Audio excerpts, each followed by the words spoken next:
Minecraft Error 500, or HTTP 500 internal server error, signifies a problem on Mojang's or Microsoft servers, not your game. It means your Minecraft client's request for authentication, session data, or game server access couldn't be processed. This isn't a crash, but a temporary server issue.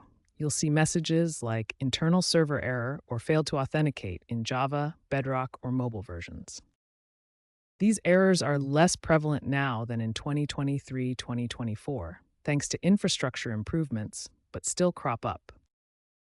Error 500 typically occurs during login attempts, when joining servers, or when interacting with the Minecraft Net website or launcher.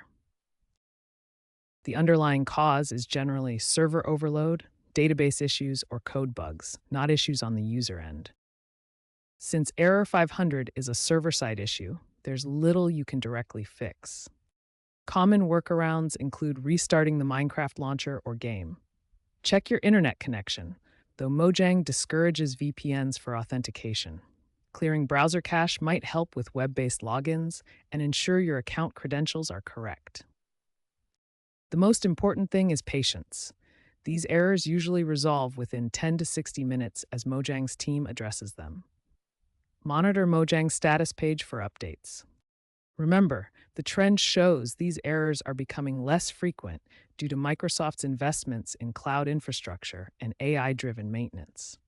As of November 2025, Error 500 accounts for less than 1% of support tickets.